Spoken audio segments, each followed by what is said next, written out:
शुद्धिकरण। जब कोई शूद्र शादी करता है, विवाह करता है, विवाह करके दुल्हन की विदाई होती है और दुल्हन की डोली पति के घर न जाकर सीधे ब्राह्मण पुरोहित के घर जाती है और 3 दिन तक यानी 3 रात तक वह पुरोहित सुहाग रात मनाकर उसे शुद्ध करता है। फिर चौथे दिन पति के घर जाती है। इसी को शुद्धिकरण कहा जाता है। हालांकि ब्रिटिश सरकार ने 1819 में अधिनियम 7 के तहत ब्राह्मणों द्वारा शूद्र स्त्रियों को शुद्धिकरण पर रोक लगा दिया। शूद्रों की शादी होने पर सर्वप्रथम 3 रात ब्राह्मण के घर जाकर शारीरिक सेवा देनी पड़ती थी। इस विषय पर एक पिक्चर अंकुर भी बन चुकी है, जिसमें शबाना आजमी दुल्हन का रोल करती है। विवाह के समय सबसे पहले का मंत्र और जिसे हम वैदिक मंत्र कहते हैं या जिसे पंडित लोग सप्त विधि और अवदान विधि मंत्र द्वारा विवाह कराते हैं। ब्राह्मणों की वैदिक रीत के अनुसार शूद्रों की सभी कुंवारी लड़कियां ब्राह्मणों की संपत्ति होती हैं।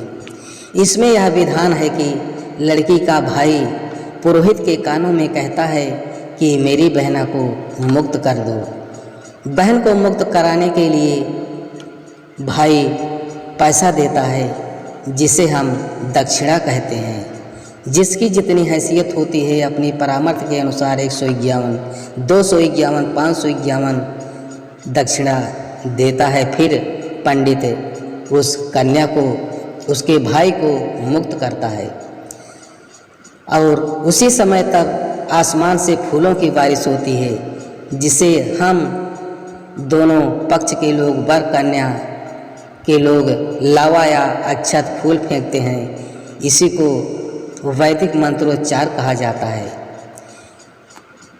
यही नहीं, आज भी शादी विवाह के अवसर पर वधू से 7 वचन जो दिलाए जाते हैं, उसमें सबसे पहला और मुख्य वचन ये होता है। दुल्हन कहती है, मैं अपने पुरोहित की उनकी इच्छानुसार दान दक्षिणा सेवा सत्कार करती रहूँगी। उसमें मेरे पति देव का भी हस्तक्षेप नहीं होगा। इस वचन को लेकर सुनकर जो पढ़े लिखे लोग थे, समाज के जागृत लोग थे, उनका खून खौल उठा, विरोध करने लगे। इसके बाद चालाक पंडितों ने इस श्लोक को निकाल दिया। आज भी जो औरतें होती हैं, वो पति से ज़्यादा तवज्जो पंडितों और पुरोहितों को देती हैं, उनकी बातों को स्वीकार करती हैं, पतियों की बातों को नज़रअंदाज कर देती हैं।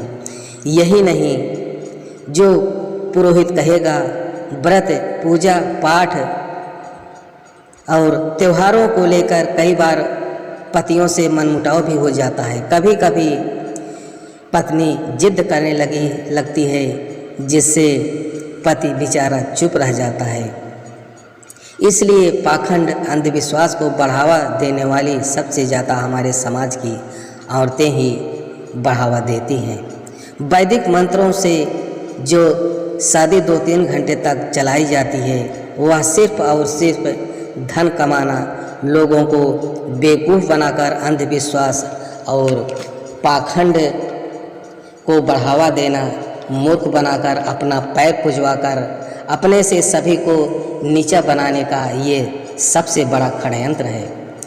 कहते हैं वेद मंत्रों से कि वेद मंत्रों में बड़ी शक्ति होती है, तो विद्वान ब्राह्मण कोई एक मंत्र बता दे जो शादी के ही वक्त आंधी तूफान बारिश होने लगती है, या कोई ऐसा मंत्र बता दे जिससे इस घटना से बचा जा सके, या बाद में शादी के बाद तलाक की नौबत क्यों आ जाती है कोई जवाब तो बता दो, जिससे कोई घटना न हो।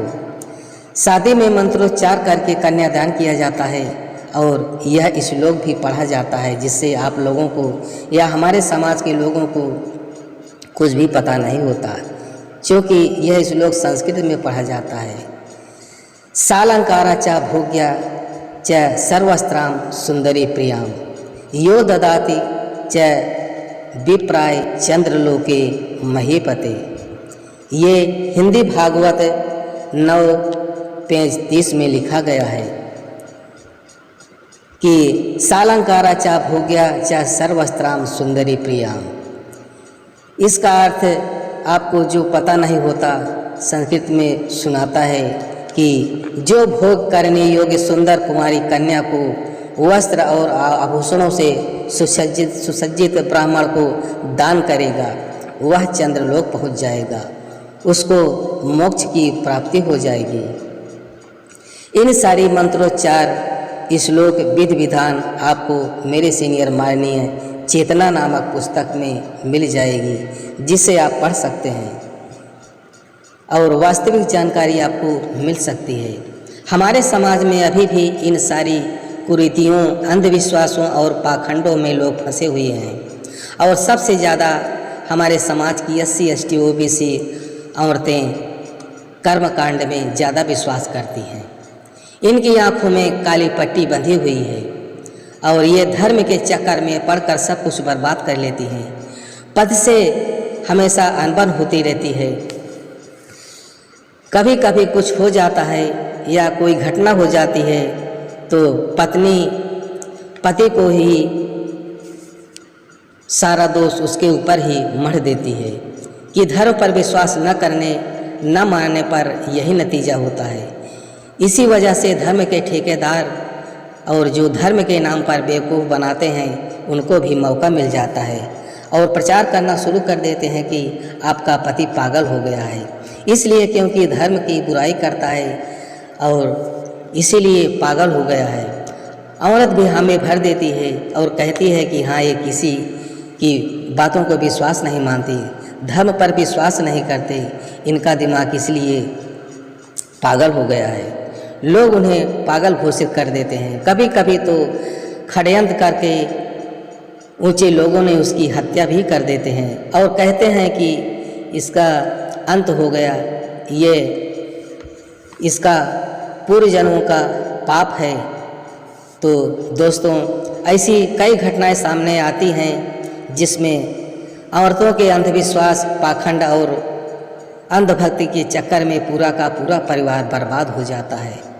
दोस्तों, इस तरह बनाए गए ढकोसलों और पाखंडों से बाहर निकलो और ज़रा दिमाग लगाओ कि